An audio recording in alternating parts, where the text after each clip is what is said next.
বলছেন? পিতর তার শিষ্যদের 12 জন শিষ্যদের মধ্যে একজন ছিলেন, তার নাম হচ্ছে পিতর। তিনি জিজ্ঞাসা করছেন, প্রভু আমার ভাই যদি আমার প্রতি কোনো অন্যায় করে তাহলে তাকে কতবার? মাত্র 7 বার ক্ষমা করব? তখন প্রভু যিশু কি উত্তর করছে? তোমার প্রতি যদি কেউ অন্যায় করে তাহলে তুমি সেই 7কে 70 দিয়ে গুণ করলে যতবার হয় ততবার ক্ষমা করবে। কিন্তু ততবার কি? প্রভু যিশু যদি ততবারই গুণ, আমি 70 দিয়ে যদি 7কে গুণ করি ততবারই শুধু ক্ষমা করব? আমাদের প্রভু যিশু যেমন সর্বদা ক্ষমা করেই চলেছেন, এখনো তার দয়া অনুগ্রহ আমাদের প্রতি রয়েছে। কারণ আমরা কিন্তু পুরোপুরি সম্পূর্ণ পবিত্র হতে পারিনি। আমরা চলার পথে জীবনে ছোট বড় অনেক কিছুই পাপ করে চলেছি, কিন্তু তিনি আমাদের সর্বদা ক্ষমা করে চলেছে। তাহলে আমাদেরও উচিত সর্বদা প্রত্যেককে ক্ষমা করা, ভাই থেকে শুরু করে, শত্রু থেকে শুরু করে, প্রতিবেশী থেকে শুরু করে, যে আমার জন্য খারাপ করেছে তার জন্য, প্রত্যেকের জন্য আমরা ক্ষমা প্রার্থনা করব এবং তাকে হৃদয় থেকে ক্ষমা চাইবো তার কাছে। কারণ তিনি আমাদের জন্য রক্তক্ষরণ করেছেন এবং সেই কুশবিদ্ধ চরম অবস্থায় তিনি আমাদেরকে এই বাণী দিয়ে গেছেন। কেউ কি পারবে এই অবস্থায় ক্ষমার বাণী বলার? তার কিন্তু অনেক ক্ষমতা ছিল। তিনি যদি প্রভু পিতাকে বলতেন, পিতা আমাকে এখান থেকে নিয়ে যাও, আমাকে এখান থেকে উদ্ধার করো, তার পিতা কি বাঁচাতো না? সেই ক্ষমতা তার ছিল নিজেকে বাঁচিয়ে নেওয়ার, কিন্তু তিনি বাঁচাননি। কেন বাঁচাননি? আমাদের জন্য। তাই আমাদের সর্বদা উচিত যে তার বাক্য মানা এবং প্রত্যেককে ক্ষমা করা। আমরা প্রস্তুত তো সকলে সবাইকে ক্ষমা করা? তাহলে আমরা দেখবো মতি 26 অধ্যায় 52 ও 53 পদ।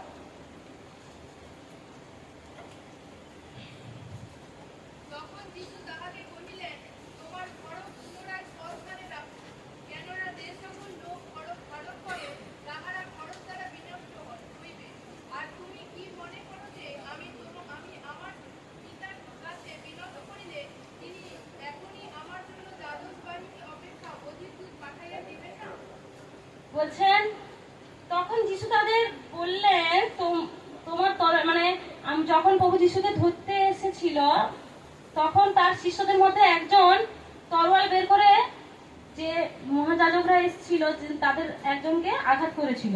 তখন প্রভু যিশু বলছেন, তোমার তরোয়াল তুমি রেখে দাও। যারা তরোয়াল দিয়ে আঘাত করে সেই তরোয়াল দিয়ে তার কিন্তু মৃত্যু হবে।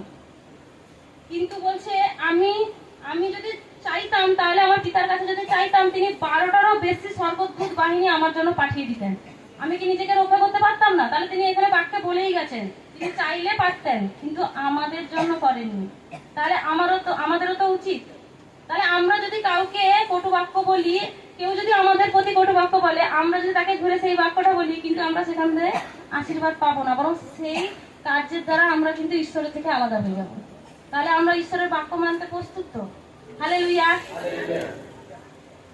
আসুন, আমরা কিন্তু ভবিষ্যৎ থেকেই জানতে পেরেছি যে প্রভু যিশু আসতে চলেছেন। কি করে আসবেন তার একটি উদাহরণ দেব। যিশায়া 53:51 পদ।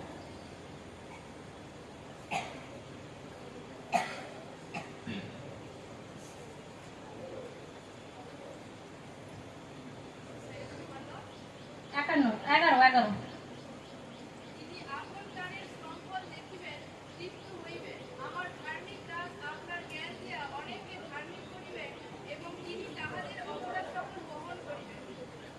কি বলছে? তার আত্মা বহু কষ্ট পেলেও সে অনেক ভালো জিনিস করবে, যার দ্বারা আমরা উদ্ধার পাবো এবং তার কষ্ট ভোগের মাধ্যমে আমরা উদ্ধার পাবো এবং মুক্তি পাবো। প্রথমে যিশায়াও বলেই গেছেন যে তিনি একজন আসতে চলেছে, যিনি আমাদের জন্য দুঃখ ভোগ করবেন এবং তার দ্বারা আমরা পাপ মুক্ত হব এবং তার দ্বারা আমরা সেই পিতার সাথে যাওয়ার পথ প্রস্তুত তিনি আমাদের জন্য করে গেছেন। আগে থেকে আমরা প্রথম থেকে তাহলে জানতে পারছি যে তার আসা নিশ্চিত ছিল, তিনি আসবেন, সেটা আমরা আগে থেকেই জানতে পারছি। এবং তিনি এসে আমাদের পাপ সকল ক্ষমা করার জন্য নিজের জীবন দিবেন এবং পিতাকে মহিমান্বিত করবেন এবং তিনি যে বাক্য বলেছেন সেই বাক্যগুলোকে সেই ক্রুশের ওপর দিয়ে 7টা বাণী তিনি প্রচার করবেন। তার যা পিতা যা কিছু করতে বলেছিলেন তিনি কিন্তু প্রত্যেকটা বাক্য অক্ষরে অক্ষরে পালন করেছেন। আমরা কি পাচ্ছি তার বাক্য পালন করতে? তাহলে আমরা প্রস্তুত তার বাক্য পালন করার জন্য? আসলে আমরা সবাই উঠে দাঁড়াই এবং তার জন্য অনুতাপ করি এবং প্রত্যেকে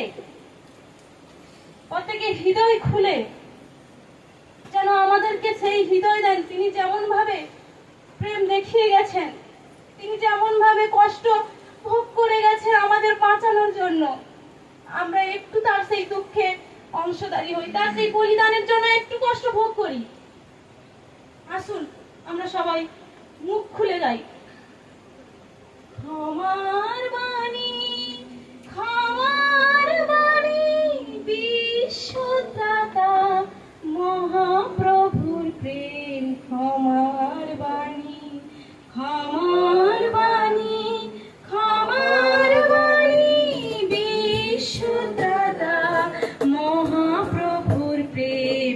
ক্ষমার বাণী, যিশু প্রেমময় মোদের লাগি ক্ষমা চায়, নম্র হয়েছে কুশের পরে, হায় হায়। যিশু প্রেমময় মোদের লাগি ক্ষমা চায়, নম্র হয়েছে কুশের পরে, হায় হায়।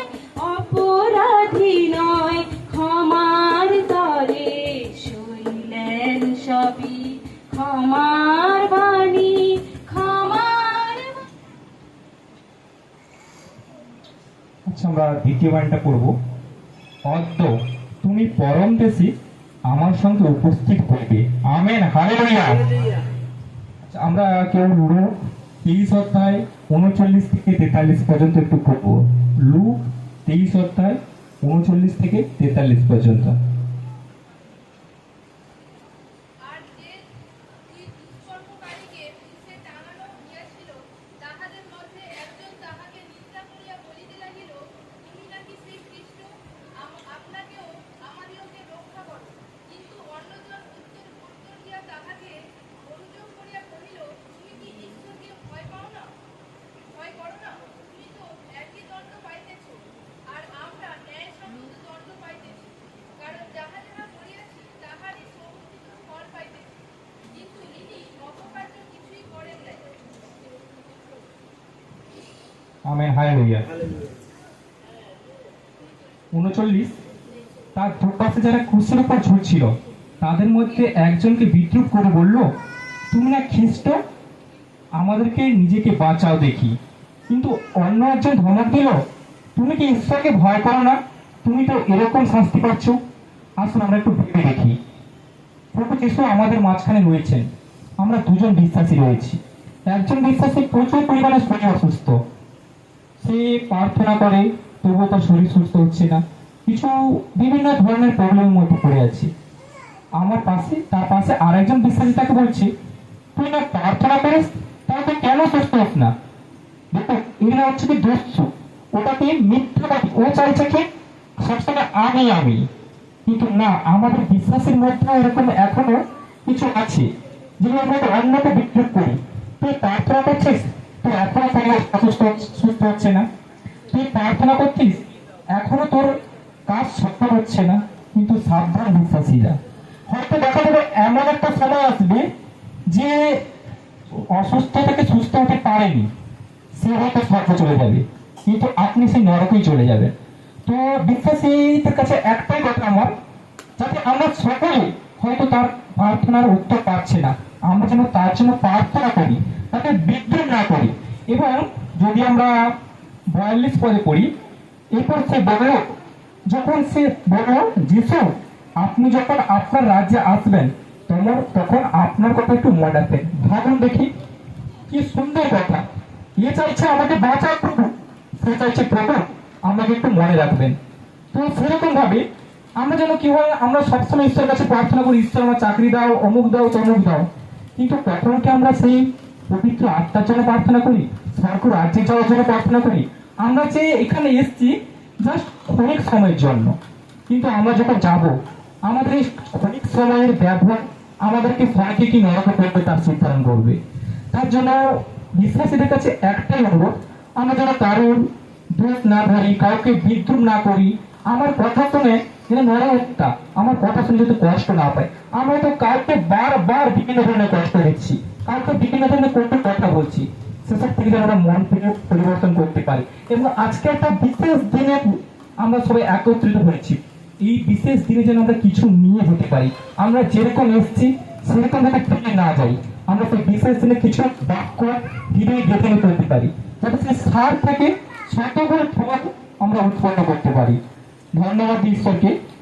তো ঈশ্বর তার বাক্য শেয়ার করার জন্য সুযোগ করে দিয়েছেন, তার জন্য সকলকে জয় যিশু। ধন্যবাদ।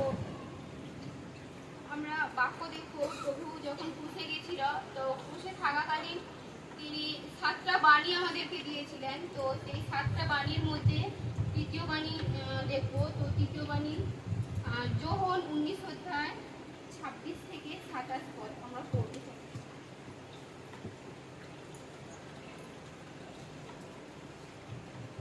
যিশু মাতাকে দেখিয়া এবং যাহাকে প্রেম করিতেন সেই শিষ্য নিকটে দাঁড়াইয়া আছেন দেখিয়া মাতাকে কহিলেন, হে নারী, ওই দেখো তোমার পুত্র।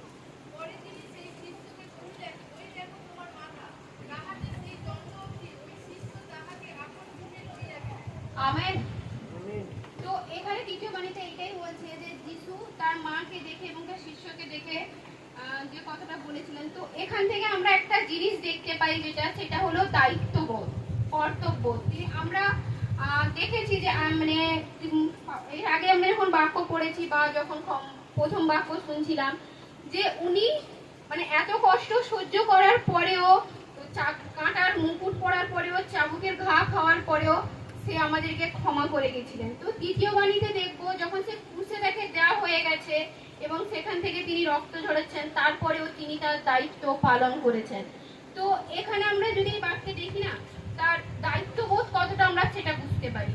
হ্যাঁ, যিশুর আমরা জানি যে যিশুর আরো ভাইরা ছিল, তা সত্ত্বেও তিনি তার নিজের দায়িত্ব, যে বড় সন্তান হওয়ার দায়িত্ব তিনি পালন করেছেন। তিনি যার গর্ভ অবলম্বন করে এসেছিলেন মরিয়ম, তো তিনি যখন তার সামনে দাঁড়িয়ে আছেন, তো তিনি তাকে দেখে ভাবছেন যে আমি যখন থাকবো না তখন কি হবে আমার মাতা। তো তখন কারণ আমরা জানি যে ঈশ্বর 100% মানুষ এবং 100% ঈশ্বর। তো তাই দিক থেকে যদি আমরা দেখি, তিনি দায়িত্ববোধও সেই ক্রুশের উপরে পালন করেছেন। তো আমরা যদি ঈশ্বরের মানে আমরা যদি যাত্রা পুস্তক দেখি, যাত্রা পুস্তকে যে 10টা আজ্ঞা আছে, সেই আজ্ঞার মধ্যে একটা আজ্ঞা আছে যেটা বলেছে যে তোমার পিতা মাতাকে সমাদর করো। সেরকম ঈশ্বরের মানে ঈশ্বরও তার ক্রুশে থাকাকালীন এত কষ্ট সহ্য করার পরেও তিনি তার মাতার দায়িত্ব পালন করছেন। তো আমরা যাত্রা পুস্তক 20-12 পদ দেখব।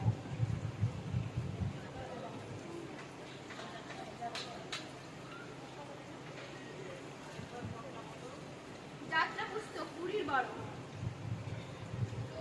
তোমার পিতাকে ও তোমার মাতাকে সমাদর করিও, যেন তোমার ঈশ্বর সদাপ্রভু তোমাকে যে দেশ দিবেন সেই দেশে তোমার দীর্ঘ পরমায়ু হয়। তো এখানে ঈশ্বর বলছে যে এই বাক্যে যে তোমার পিতা মাতাকে সমাদর করো। সেরকম ঈশ্বরও বাক্যানুসারে তার মাতার দায়িত্ব নিয়েছেন। তিনি এখানে তার মানবিক চরিত্রকে দেখিয়েছেন। তো যিশু তার এবার যদি আমরা দেখি যে তার ভাইরা তো ছিল, যিশু তো এটাও ভাবতে পারতো যে আমার ভাইরা আছে, তারা দেখবে, আমি না থাকলেও কি হয়েছে। কিন্তু সেখানে তিনি সেটা ভাবেননি। তিনি তার মায়ের দায়িত্ব তার দিয়ে গেছেন যাকে, সে হলো তার প্রিয় শিষ্য যোহনকে। তো সেই জায়গায় দেখি যে ঈশ্বরের সঙ্গে যারা আছে, যিশু কি করেছেন, তার নিজের শিষ্যকেই তার মায়ের পুত্র বলে মানে দেখিয়ে গেছেন। কারণ এখানে তিনি সেখানে কি করেছেন, তিনি সেখানে তার শিষ্য এবং তার মাতার মধ্যে মাতা ও পুত্রের মানে পুত্রের সম্পর্ক দিয়ে স্থাপন করেছেন। সেই সম্পর্কটা কিরকম ছিল? সেই সম্পর্কের মধ্যে কোনো রক্তের সম্পর্ক কিন্তু ছিল না। সেই সম্পর্কে কি ছিল? যিশুর বাক্য যে মেনে চলেছে সেই রকম সম্পর্ক ছিল।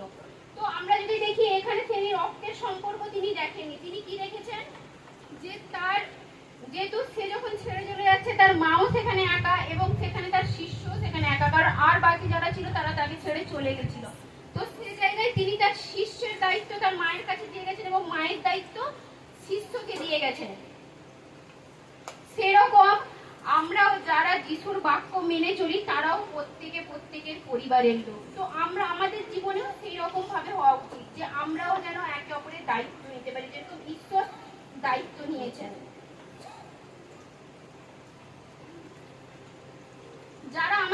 মানে সর্বস্ব পিতা, এবার যেখানে আমাদের ঈশ্বরের বাক্য যারা মেনেছে, তার শিষ্য ঈশ্বরের বাক্য মেনেছে, প্রভু যিশুর বাক্য মেনেছে, তার মাতাও, তো সেই কারণে তারা তাদের মধ্যে একটা সম্পর্ক স্থাপন করেছে। সেরকম আমরাও যখন ঈশ্বরের রাজ্যে আসি, আমরা একে অপরে যখন ঈশ্বরের বাক্য মেনে চলি, ঈশ্বরের বাক্যে চলি, তো আমরাও কি একে অপরের পরিবার। তো আমরা যখন পিতার ইচ্ছা পালন করি, তখন আমরাও মাতা ভোগে। কারণ আমরা বাক্য দেখবো মথি 12:48-50।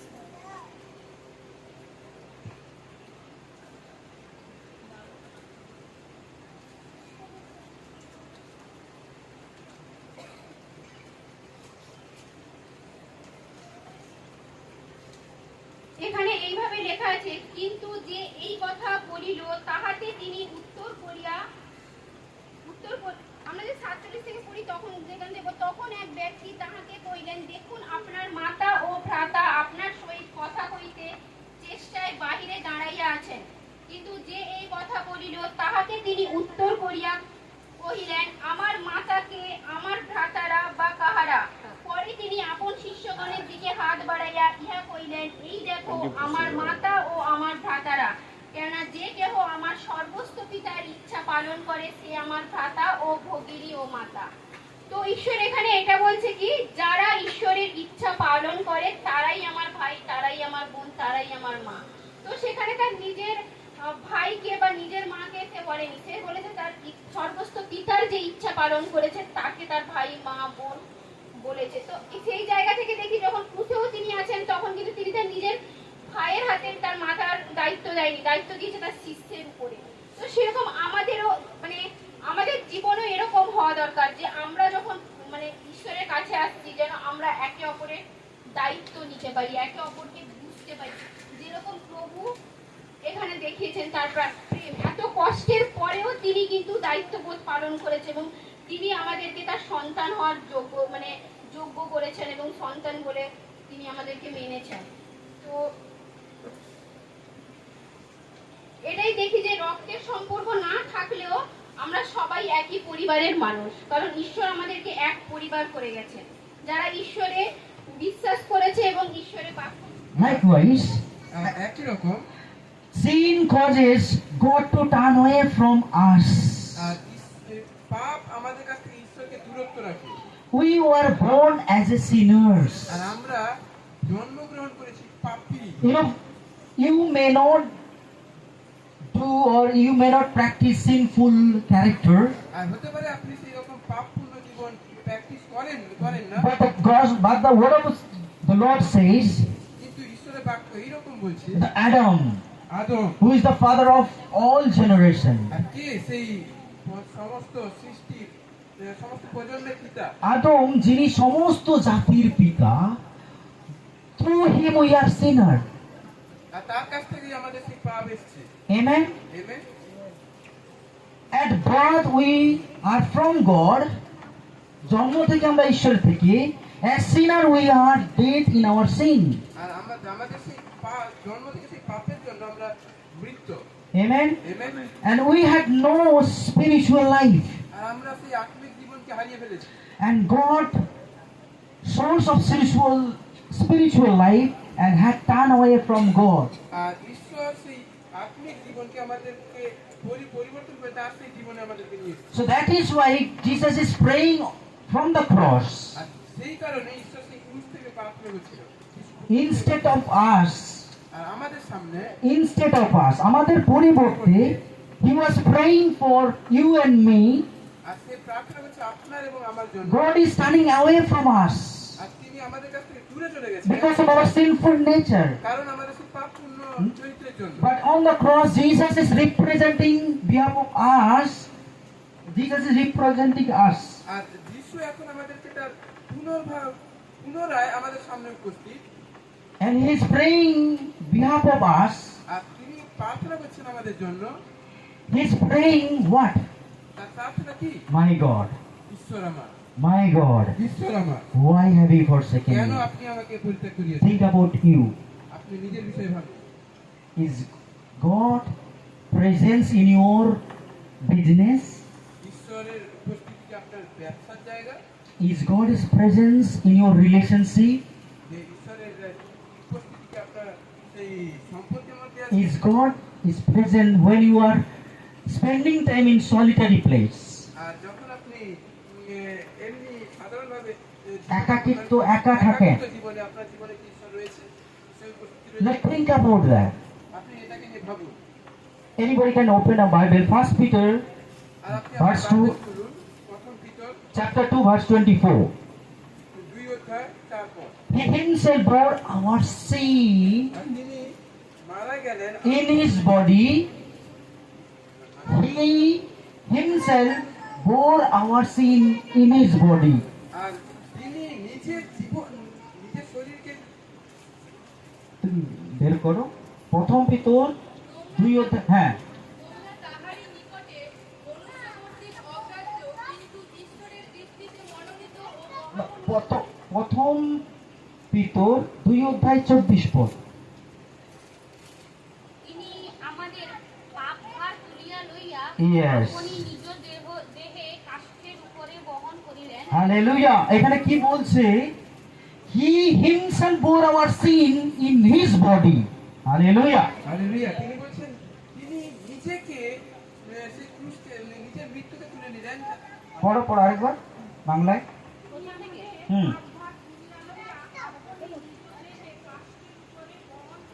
Hallelujah. Hallelujah Hallelujah. So that we can live in righteousness, die in.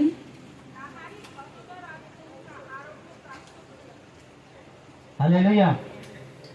So, and another verse, আর একটা বাক্য 2 Corinthians verse 5 and 21. আর দ্বিতীয় করিন্থীয় 5 অধ্যায় 21 পদ God made him who had no sin.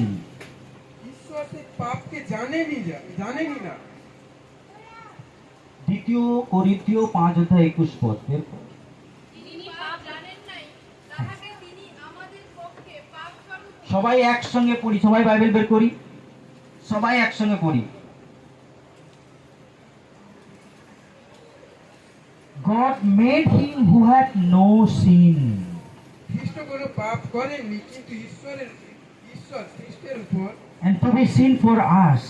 আমাদের পাপের সব দোষ And in him we might become righteousness of God. যেন খ্রিস্টের মধ্যে ঈশ্বরের সঙ্গে আমরা সুসম্পর্ক স্থাপিত করতে পারি। Amen. Hallelujah. From the word what says, we can be made righteousness of God. আর আমরা ধার্মিকতা যাতে ধার্মিক হতে পারি ঈশ্বরের দৃষ্টিতে। Amen. That's why he said, my God, my God. সেই কারণে তিনি বলছেন ঈশ্বর আমার। He could say, my Father. সে বলতে পারতো যে আমার বাবা। Why he said, my God? Because of me. Hallelujah. কেন তিনি বলছেন যে ঈশ্বর আমার? কারণ হচ্ছে আমাদের জন্য, Because of my sin. কারণ আমার পাপের জন্য। I had no right to come to the presence of God because of my sin. আর আমরা সেই ঈশ্বরের উপস্থিতিতে আসতে পারি না কারণ হচ্ছে আমাদের পাপ। But now we are in the presence of God because he died for me. কিন্তু এখন আমরা ঈশ্বরের উপস্থিতিতে আসতে পারি কারণ তিনি আমাদের জন্য মারা গেছেন। He has taken all our sin in his body আর তিনি সমস্ত পাপকে তুলে নিয়েছেন তার নিজের শরীরে। and made us righteous in him.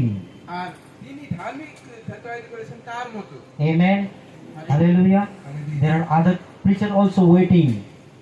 আর অন্য একজন প্রচারক অপেক্ষা করছে। So please sit patiently. Another preacher will be coming and saying the word. আমার পিপাসা পেয়েছে। যোহন লিখিত সুসমাচার 19:28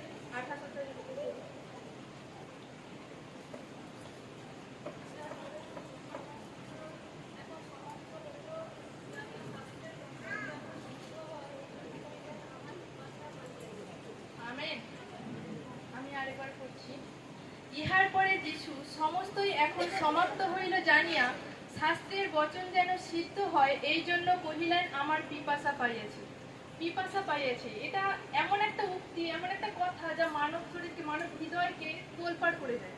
মানে আমরা যদি দেখি যে এই সেই যিশু যার একটা কথায় পুরো সাগর নদী পুরো বিশ্ব ব্রহ্মাণ্ড তৈরি হয়েছিল, আর সেই ক্রুশ থেকে বলছে আমার পিপাসা পাইয়াছে। কত নিদারুণ একটা শব্দ, তাই না? যে আমার পিপাসা পাইয়াছে। তো আমরা দেখি যে যিশু যাকে সবাই আলাদা করে দেয়, টিটকারি করে, মূর্খ বলে, যার ছায়া করতে তো মারাতে চায় না, যিশু সেখানে পৌঁছে যায়। তো সমরীয় নারী তো এত পাপ করেছিল, কিন্তু সমরীয় নারী কি নিজে যিশুর সাথে কথা বলতেছিল? যিশু আগে তার সঙ্গে কথা বলতেছিল। তো আমাদেরকেও সেরকম হতে হবে।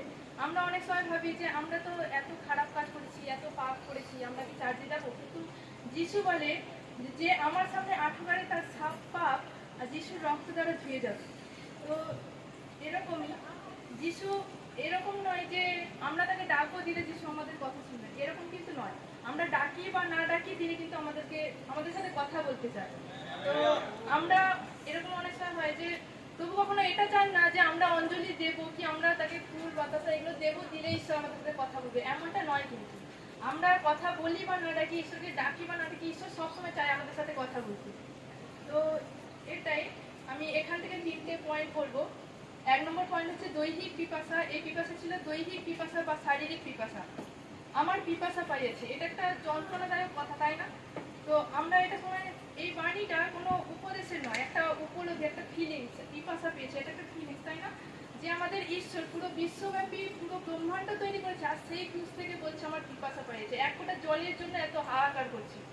তো এটাই যে একবার চিন্তা করে দেখুন ঈশ্বরকে কত নির্যাতন করা হচ্ছে, এতটুকু বিশ্রাম পায়নি। কখনো ফিলিপীয়র কাছে, কখনো যাজকের কাছে, সব সময় তাকে টানা হিচড়া করা হচ্ছে। তার মধ্যে কখনো কেউ তাকে থুতু থাপ্পড়, কখনো অপমান করা হচ্ছে। তো যিশু সেখান থেকে বলছে যে আমার পিপাসা পাইয়েছি। 2 নম্বর পয়েন্ট, এই বাণী ছিল ভবিষ্যৎবাণীর পূর্ণতার পিপাসা। গীত সংহিতা 69-21 অধ্যায় যদি কেউ পড়ি, 69-21 অধ্যায়।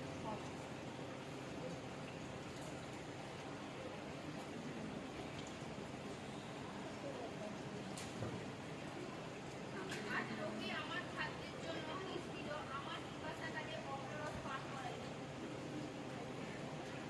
আমেন। এখানে বলছে যিশুর পিপাসা শুধুমাত্র শারীরিক পিপাসা ছিল না, কিন্তু তিনি এই কথাটি বলেছেন কারণ বাইবেল বলে যেন শাস্ত্রের বচন পূর্ণ হয়। দাউদ যিশুর জন্মের কয়েকশো বছর আগে লিখে দিয়ে গেছে যে যে আসছে আমাদের প্রাণকর্তা, তাদের খাদ্যের জন্য বিষ, আর তার পিপাসাকালে আমরা অম্লরস দিব তাকে। তো যিশুর পিপাসা কোনো আকস্মিক ঘটনা না, এটা শুধুমাত্র পিপাসা নয়, এটা ছিল ভবিষ্যৎবাণীর পূর্ণতা। হালেলুয়া। আরেকটা বাক্য দেখবো, গীত সংহিতার 129-3 পদ।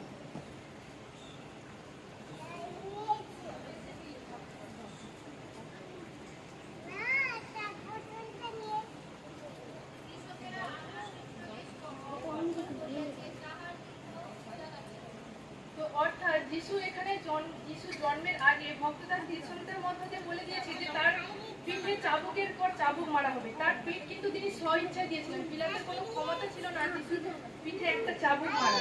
তিনি স্বইচ্ছা, তিনি যদি বলতেন তাহলে স্বর্গদূত হয়তো নেমে আসতেন, কিন্তু তিনি বলেননি, কারণ তিনি অলরেডি বলে দিয়েছিলেন যে এটা আমার ইচ্ছা নয়, ঈশ্বরের ইচ্ছা সিদ্ধ হোক। হালেলুয়া। তো এখানে 29টা চাবুক ঈশ্বর লিখে দিয়েছিলেন যে আমার শরীরে, আমার পুত্রের শরীরে চাবুকের পর চাবুক মারা হবে, চুরমার হয়ে যাবে। আর এই কারণেই চুরমার হবে কারণ আমরা যেন স্বর্গের রাজ্যে সংগঠিত হতে পারি। হালেলুয়া। দেখবেন আমাদের যখন কিছু হারিয়ে যায়, মানে ধরুন সাপোজ কারো ফোন হারিয়ে গেছে, তখন কি আমরা পাগলের মতো খুঁজি, কিন্তু ফোনের কি কোনো চিন্তা থাকে? ফোনটা যেখানে পড়েছে সেখানে পড়েছে। এরকম বাচ্চা যদি এদিক সেদিক যায়, ধরুন বাচ্চা কাঁদছে, বাচ্চা খাচ্ছে না, বাচ্চা কিন্তু কোনো টেনশন নেই, কিন্তু বাচ্চার মা চিন্তা কেন খাচ্ছে না। তো এরকমই আমরা যে আরাধনা করি, আমাদের যত না চিন্তা আমার থেকেও ঈশ্বরের বেশি চিন্তা। আমার প্রভু, আমার বাবা, আমরা তার কাছে আসছি বা না আসছি, সর্বদা তিনি আমাদের খোঁজে, দরজায় আঘাত করেন। আর আমরা যখনই তার দরজায় আঘাত করবো তখনই তার পিপাসা মিটবে। হালেলুয়া। 3 নম্বর পয়েন্ট, এই পিপাসা ছিল আত্মার পিপাসা। পাপ আমাদের আত্মাকে মরুভূমির মতো শুষ্ক করে দেয়, রুক্ষ করে দেয়, আমাদের জীবন শুকিয়ে যায়। আর তখনই তিনি তার প্রেম দিয়ে আমাদের জীবনকে, আমাদের আত্মাকে সরল করে দেবে। তবু যিশু পিপাসিত লোকদের বলেছেন, আমার কাছে এসো, আমি তোমাদের জল দেব। যোহন লিখিত সুসমাচার 7-37-38 পদ।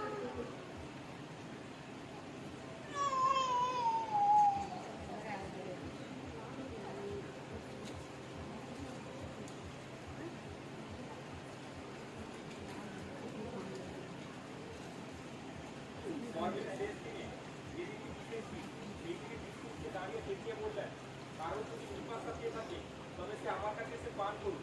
শাস্ত্রে কথা বলে যে আমার উপর বিশ্বাস করে তার অন্তর থেকে জীবন্ত জলের নদী বইবে।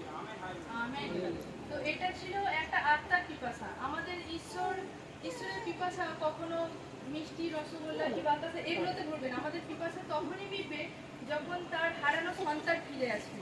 তাই পিপাসা আত্মার পিপাসা, কারণ তিনি প্রথমেই বলেছেন যে পিতা এই আত্মাগুলোকে ক্ষমা করুন, কারণ আজও আমাদের জন্য ক্রুশে পিপাসা নিয়ে আছেন। হালেলুয়া।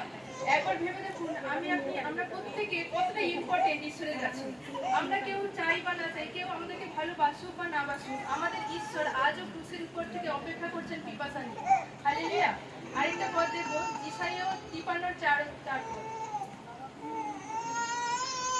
ঈশাইয়া 53:4 আমি বলছি, সত্য আমাদের যাতনা সকল তিনি তুলিয়া লইয়াছেন, আমাদের ব্যথা সকল তিনি বহন করিয়াছেন। তবু আমরা মনে করিলাম তিনি আহত ঈশ্বর কর্তৃক প্রহারিত ও দুঃখার্ত। আমাদের ঈশ্বর এমন ঈশ্বর, আমরা কখনো তার জন্য ব্যথা নিই না, আমাদের জন্য তিনি ব্যথা নেন। আমাদের কখনো তিনি খালি পেটে থাকতে বলেননি, কি উপোস করতে বলেননি, কখনো আগুনের উপর দিয়েও হাঁটতে বলেননি। আমাদের জন্য তিনি কষ্ট করেন। বাবা এরকমই হয় না, কারণ কি বাবা কখনো বলে কি যে সন্তান জন্ম হওয়ার পরে আরেকজন বোন বলে গেছে, তবু আমি আরেকবার বলছি, বাণীটি ছিল আমি পিপাসিত। আমরা এখানে দেখি প্রভু যিশু, যিনি প্রথমে সৃষ্টির প্রথম থেকেই ঈশ্বর পিতার সঙ্গে থেকে সবকিছু সৃষ্টি করেছেন, আকাশ বাতাস, গ্রহ চন্দ্র সূর্য, এমনকি তিনি জলের উৎস পর্যন্ত সৃষ্টি করেছেন, ঝর্ণা থেকে শুরু করে নদ নদী খাল বিল সবকিছু সৃষ্টি করেছেন। তিনি আজকে বলছেন পিপাসিত। কেন? তার কিসের এই পিপাসা? কখন বলেছিলেন? এই পিপাসার কারণ কি সেগুলো আমরা কিছু কয়েকটা পয়েন্টের মাধ্যমে বলবো। যিশুকে যখন বন্দি করে নিয়ে যাওয়া হয় এবং একবার হেরোদের কাছে, একবার পিলাতের কাছে নিয়ে যাওয়া হয়, চাবুক মারা হয়, অকথ্য অত্যাচার করা হয়, আর গলগাতার যে পাহাড় ছিল সেটা ছিল 3 ঘন্টা উপরে। এবারে হাঁটা পথে সেই 3 ঘন্টা উপরে ক্রুশ কাঠকে বয়ে নিয়ে যাওয়া, তাকে 6 ঘন্টার কাছাকাছি সময় তাকে টাঙানো অবস্থায় রাখা, অবিরত তার সঙ্গে রক্তপাত তার বয়ে যাচ্ছে, এবং সেই সময় ছিল চড়া প্রখর রৌদ্র। তো এই সমস্ত কিছুর থেকে একটা আমাদের সাধারণ মানুষেরও এক পিপাসা পাওয়ার কথা, পিপাসিত হওয়ার কথা। তখন তাই যখন সৈন্যরা তাকে সিরকা পান করতে দিয়েছিল, তখন তিনি সেটা পান করেছিলেন। যদি তিনি পিপাসিত না হতেন তাহলে সেটাকে তিনি মানা করতে পারতেন, কিন্তু মানা করেননি, কারণ তিনি পিপাসিত ছিলেন। কারণ এটা ছিল তার শারীরিক রীতি পিপাসা, তিনি শারীরিকভাবে পিপাসিত ছিলেন। এখান থেকে আমরা দেখতে পাই এটা ছিল একজন রক্ত মাংসের মানুষ যে আমরা হই, আমাদের মতো পিপাসা তারও ছিল। তিনি সেই শারীরিক যন্ত্রণাকে অনুভব করছিলেন, যেটা একটা সাধারণ মানুষ আমরা অনুভব করে থাকি। তাই আমরা এটাকে একটা রক্ত মাংসের পিপাসা হিসাবে ধরতে পারি। এরপরে আরেকটা আমি পয়েন্ট বলবো, 2 নম্বর, যিশু ঈশ্বরের পরিকল্পনা, যেটা আমাদের পাপ থেকে উদ্ধার করে অনন্ত জীবনে নিয়ে যাওয়ার ছিল, সেটাকে পূর্ণ করেছিলেন। তারপরে তিনি যখন দেখলেন আমাদের উদ্ধারের কাজ, মুক্তির কাজ পূর্ণ হয়েছে, তখন তিনি এই বাণীটা বলেছিলেন যে আমার পিপাসা পাইয়াছে। অর্থাৎ ঈশ্বর মানব রূপ নিয়ে আমাদের মতো সাধারণ মানুষ হয়ে শয়তানের সঙ্গে যুদ্ধে জিতে গিয়েছিলেন।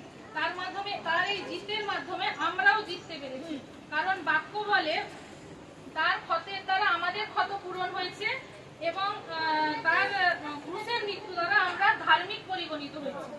তাই মানুষের পাপ থেকে উদ্ধার করার জন্য, স্বর্গ এবং অনন্ত জীবনের অধিকারী করার জন্য ঈশ্বরের যে এই পরিকল্পনা করেছিলেন, এই পরিকল্পনাকে পূর্ণ করার পরে যিশু বলেছিলেন যে আমার পিপাসা পাইয়াছে। আরেকটা এই বাণীর মধ্য দিয়ে আমরা দেখি এটা একটা আত্মিক পিপাসাকে অনুভব করতে পারি। যেমন 4 নম্বর বাণী বলার পরে তিনি পঞ্চম বাণীটি, 4 নম্বর বাণীটি কি ছিল? যে ঈশ্বর আমার কেন আমাকে পরিত্যাগ করিলেন। এবার তারপরেই তিনি এই বাণীটা বলছেন আমি পিপাসিত। আমরা এখানে একটা দেখতে পারি, বাইবেলের পথ আছে, একটা সমরিয়া নারীকে তিনি বলেছিলেন যে তার কাছ থেকে যে পান করবে সে কোনোদিনও পিপাসিত হবে না। তো যে জীবন জল যার কাছে আছে সে আজকে পিপাসিত কেন? যখন দেখলেন যে ঈশ্বর তাকে ছেড়ে চলে গেছেন, সেই জিনিসটাকে তিনি নিতে পারছেন না, তখন তিনি ঈশ্বরের উপস্থিতিটাকে তিনি অনুভব করতে পারছিলেন না, তখন তিনি বললেন আমি পিপাসিত। এখানে তার আত্মিক পিপাসাও প্রদর্শন করছে। আর একটা 4 নম্বর পয়েন্ট দেখি, যিশুর কাছে অসীম সামর্থ্য ছিল, কিন্তু তা সত্ত্বেও তিনি কখনো নিজের জীবনকে সহজ করার জন্য কখনো সেই সামর্থ্যটাকে ব্যবহার করেননি। তিনি তো তার একটা বাক্যের দ্বারা সমস্ত কিছু সৃষ্টি করেছিলেন, যেখানে 5টি রুটিকে 5000 জনকে দিয়েছিলেন। কান্না নগরের জানি আমরা কথার বাক্যটা, যে সেখানে যখন দ্রাক্ষারসের অভাব হয়েছিল তখন তিনি দ্রাক্ষারস সৃষ্টি করছেন। তিনি কি পারতেন না যে সেই ক্রুশের আঘাতে পুরো গলগথাকে জলের নদীর স্রোত বয়ে দিতে? তাহলে তিনি কেন আজকে সেই একটু জলের জন্য পিপাসা পাচ্ছেন? তো এখানে বলছে যে তিনি লাভের জন্য, নিজের লাভের জন্য কখনোই তিনি তার সামর্থ্যকে ব্যবহার করেন। 5 নম্বর দেখবো আমরা, তিনি পিপাসিত হয়েছিলেন যেন আমরা পিপাসিত না হই। যেমন আমরা একটা ধনী ব্যক্তি আর লাসারের কাহিনী দেখবো, লুকের 16-24 অধ্যায় আছে, কেউ পড়বে?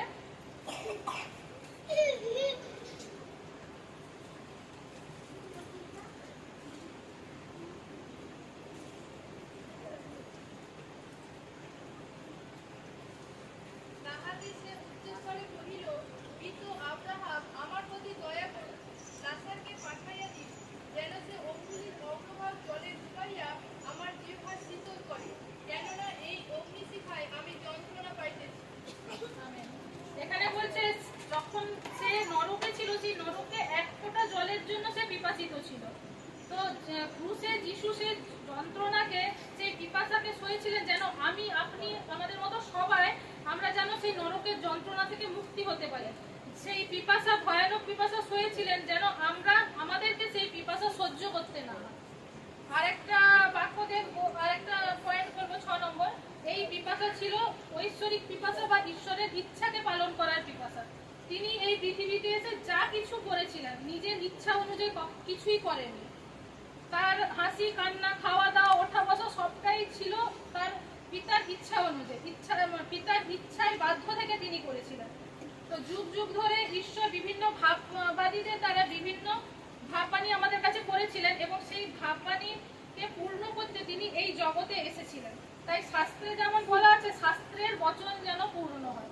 তো শাস্ত্রের বচনকে পূর্ণ করার পরে প্রভু যিশু তখন বলেছিলেন যে আমার পিপাসা পাইয়াছে। আচ্ছা, আমরা ইব্রিয়র 10-7 দেখবো, 10 অধ্যায় 7 পদটা একবার দেখবো।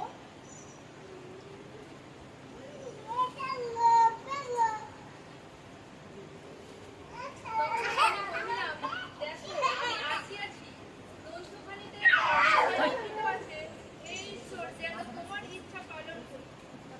তাহলে এখানে পিতার ইচ্ছা পালন করার যে তার মধ্যে একটা পিপাসা ছিল, সেই পিপাসার কথাও আমরা এখানে বোঝাতে। এরকম অনেক হচ্ছে কি বাক্য আছে, যেটা আমি বিস্তারিত যেতে চাই না। যোহনের 7:37, লুকের 12-29 পদ এরকম আছে যে কি কারণে তার পিপাসা, কি জন্য। তো আমি এখান থেকে এইটাই বলবো, আজকে আমাদের মধ্যে যেমন প্রভু যিশু আমাদেরকে শিখিয়েছেন যে পিতার ইচ্ছাকে তিনি সর্বদা শেষ পর্যন্ত তিনি পালন করে গেছেন, আমাদের মধ্যেও কি আজকে সেই পিপাসা, সেই ইচ্ছাটা কি আমাদের মধ্যে আছে? আমাদের পরপর যেন সেগুলো কোথায় হারিয়ে যাচ্ছে। আমাদেরও চেষ্টা করতে হবে সেই পিপাসাটাকে, সেই ইচ্ছেটাকে সর্বদা, যতদিন আমরা এই জগতে বেঁচে আছি, সেই ইচ্ছে করিবার পর যিশু কহিলেন, সমাপ্ত হইল। পরে মস্তক নত করিয়া আত্মা সমর্পণ করিলেন। আমেন। এখানে যিশু কি বলছে, যে মেন পয়েন্ট হচ্ছে সমাপ্ত হইল, অর্থাৎ শেষ হলো। কি শেষ হলো? ঈশ্বর মৃত্যুর সময় যখন বললো যে শেষ হলো, কি শেষ হলো? তিনি কিছু কাজ করতে এসেছিলেন, পিতা তাকে কিছু আজ্ঞা দিয়েছিলেন যেগুলো আগে থেকে ভবিষ্যৎবাণীও ছিল। তিনি কিছু কাজ করতে এসেছিলেন এবং তার মুখের কথায় তিনি বলেও গেছেন। প্রভু যিশুর আমরা মুখের কথাও শুনতে পাবো এই বাক্যের মধ্যে, যে তিনি কি কি কাজ করতে এসেছিলেন সেগুলো তিনি নিজেও বলে গেছেন। আমরা যদি দেখি একটু লুক 4:18 পদে,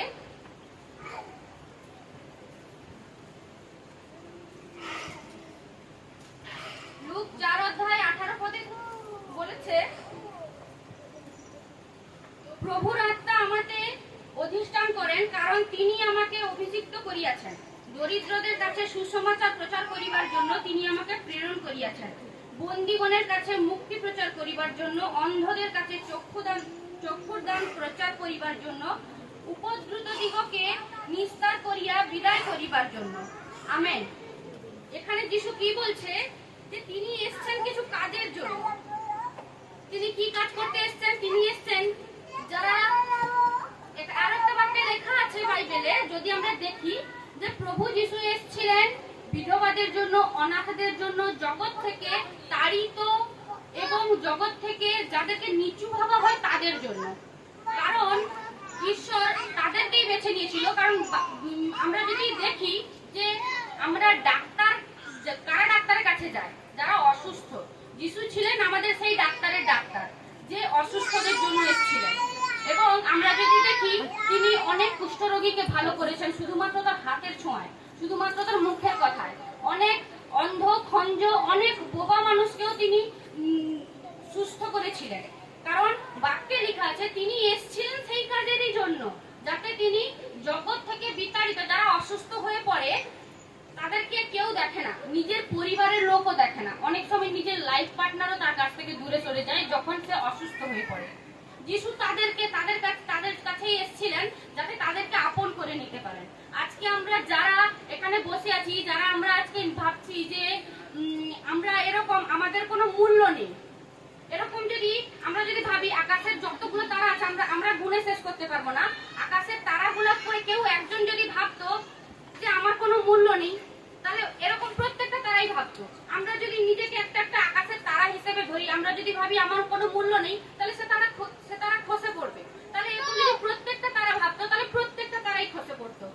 কিন্তু আমাদের জীবনে সেই আকাশের তারা ইম্পর্টেন্ট। তার জন্য যিশু বলেছে তোমরাও ইম্পর্টেন্ট, তোমরাও আমার জন্য একটা একটা করে আমি প্রত্যেককে ভালোবাসি। আমরা যদি ভাবি যে আমার কোনো মূল্য নেই, আমার পরিবারে আমাকে কেউ চোখে রাখে না, আমাকে কেউ ভালোবাসে না, আমার মা বাবা কেউ ভালোবাসে না, কিন্তু এটা ভুল। কারণ যিশু আমাকে ভালোবাসে। যেরকম বললে আমরা যখন প্রথম আসি সেরকম তখন বলছিল যে পাস্টার বলছিল আমরা একে অপরকে ঠেলে বলি যিশু তোমাকে ভালোবাসে। হ্যাঁ, যিশু আমাকে ভালোবাসে, কারণ যিশু সেই কাজের জন্যই এসেছিল। হালেলুয়া। আমরা যদি যোহনের 10:10 দেখি,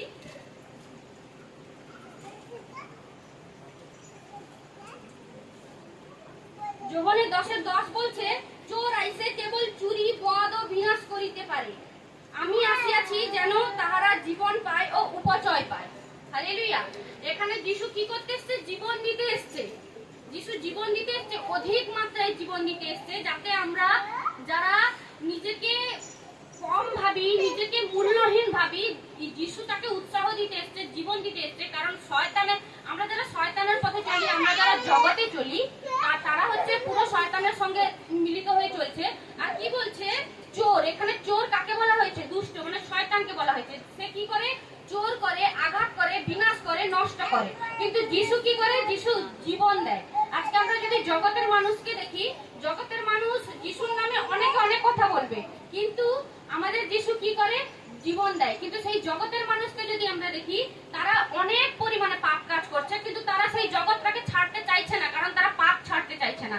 কিন্তু ঈশ্বরকে আমরা ধন্যবাদ দিব, কারণ ঈশ্বর আমাদেরকে জগৎ থেকে আলাদা করেছে। হালেলুয়া। আমি বেশি কিছু বলবো না, কারণ আরো অনেকেই আছে। আমরা দেখবো প্রথম তিমথিও 1:15।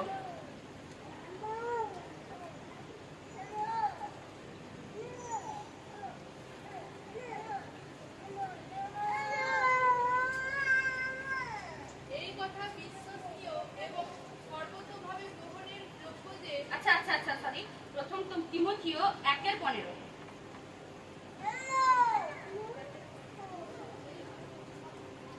এই কথা বিশ্বসনীয় ও সর্বতোভাবে গ্রহণের যোগ্য যে খ্রিস্ট যিশু পাপীদের পরিত্রাণ করিবার জন্য জগতে আসিয়াছেন, তাহাদের মধ্যে আমি অগ্রহণ।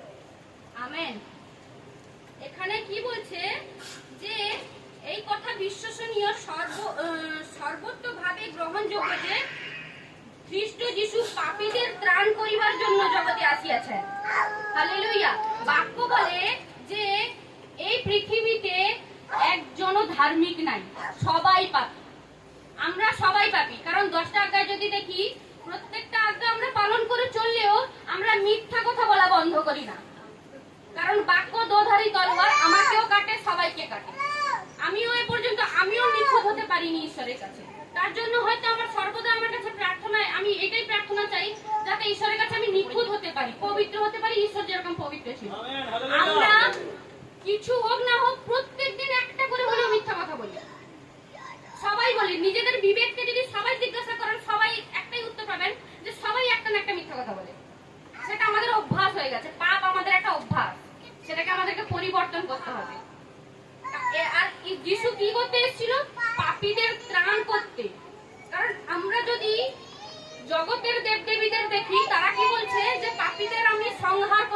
সংহার মানে মারা।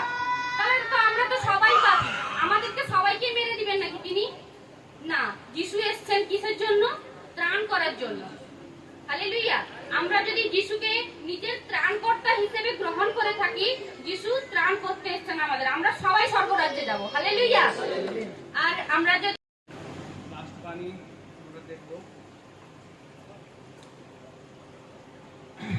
তার আগে একটা কথা বলি, আমরা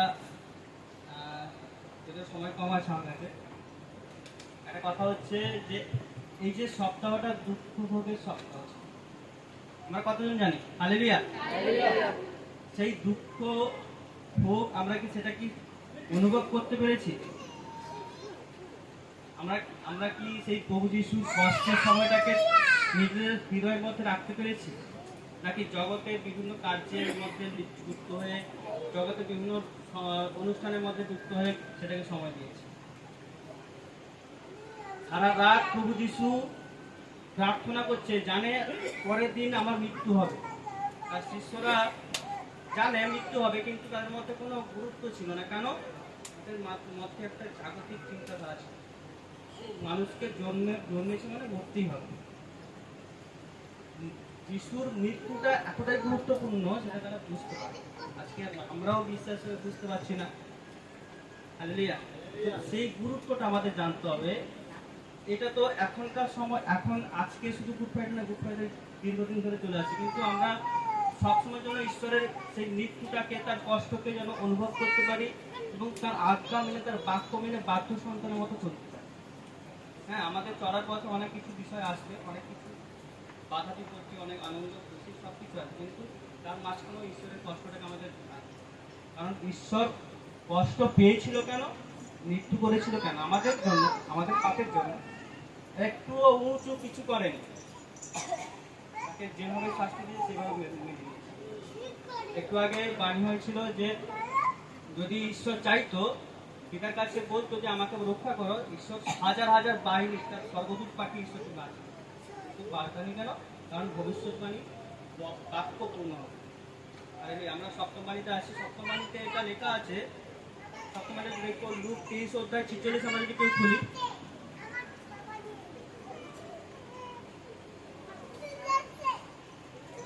আর যিশু উচ্চভাবে চিৎকার করিয়া বলিলেন, পিতো, তোমার হস্তে আমার আত্মা সমর্পণ করি। আর এই বলিয়া তিনি প্রাণ ত্যাগ করিলেন। আমেন। এই কথা বলে তার শেষ নিঃশ্বাস ত্যাগ করেছিলেন, তাই না? এটার মানে হচ্ছে কি, যে যিশু উচ্চ কণ্ঠে বললেন, পিতা, তোমার হাতে আমি আমার আত্মা সমর্পণ করি। কেন বলেছিলেন আমার আত্মা সমর্পণ করি? পাস্টারবাবু একটু আগে বলেছিলেন না যে সে যদি ঈশ্বর হয় তাহলে পিতার কাছে কেন বলছে?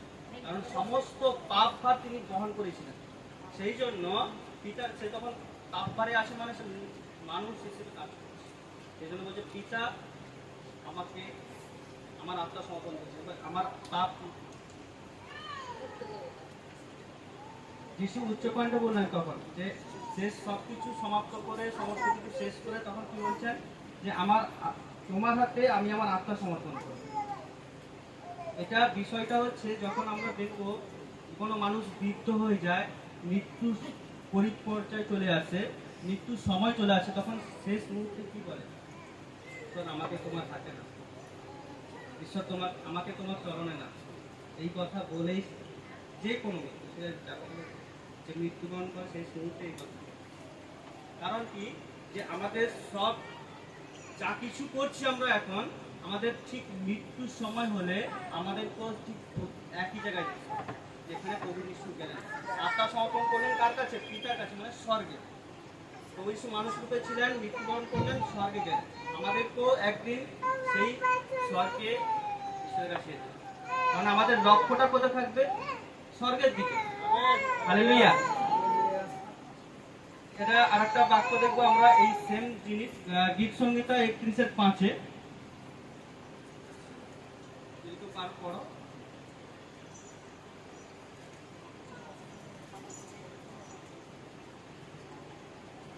আমি তোমার হস্তে আমার আত্মা সমর্পণ করি। সদাপ্রভু সত্যের ঈশ্বর, তুমি আমাকে মুক্ত করিয়াছ। আমেন। বাংলাটাই বলছি। তোমার হাতে আমি আমার আত্মা সমর্পণ করি, আমাকে উদ্ধার করো হে সদাপ্রভু, আমার বিশ্বস্ত ঈশ্বর। বিশ্বস্ত ঈশ্বর গীত সংহিতায় যেটা লেখা আছে সেটা রাজা দাউদের বিষয় থেকে লেখা আছে, কিন্তু সেই বাক্য আমাদের প্রভু যিশু। হালেলুয়া। আমরা আরেকটা বাক্য দেখবো, প্রেরিত পুস্তক 7:59।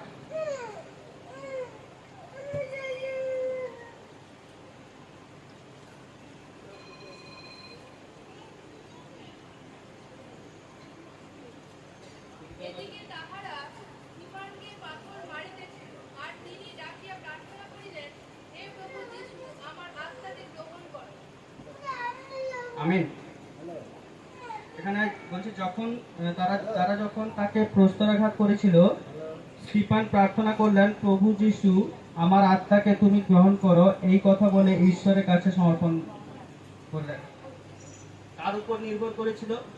প্রভু যীশু কার উপর নির্ভর করেছিল? পিতার উপর। আর একটা জায়গায় লেখা আছে, প্রভু যীশু বলছে, তার শিষ্যরা বলছে, আমি পিতাকে দেখতে চাই। প্রভু যীশু বলছে, আমাকে দেখে নিয়েছো মানে তুমি পিতাকে দেখে নিয়েছো। হালেলুয়া। তাহলে ঈশ্বর এক। তো সেখানে যখন প্রেরিত পুস্তকে যখন দেখলো যে যখন তারা প্রস্তরাঘাত করছিল, স্তিফান প্রার্থনা করলেন, প্রভু যীশু, আমার আত্মাকে তোমার কাছে আমার আত্মাকে তুমি গ্রহণ করো, এই কথা বলে ঈশ্বরের কাছে সমর্পিত করো। হালেলুয়া। আমাদের একটা বিষয় ভাবতে হবে, আমরা যদি স্বর্গে যেতে চাই তাহলে আমাদেরকে একটাই লক্ষ্য রাখতে হবে, স্বর্গে। তার মানে কি, আমাদের পাপ থেকে দূরে থাকতে হবে। আমাদের বিভিন্ন যেগুলো পাপ কার্য, সেগুলো আমরা বিশ্বাসী, মানে আমরা জানি কোনটা জিনিস পাপ, কোনটা ভুল, কোনটা ঠিক, সেটা জানি। কারণ ঈশ্বর বলেছে বুদ্ধি গ্রহণ কর। বাইবেল এখান থেকে বুদ্ধি না। যদি আমাদের বুদ্ধি থাকে, আমাদের বুদ্ধি খুলেছে, সেজন্য আমরা বলছি যে পাপ কি জিনিস।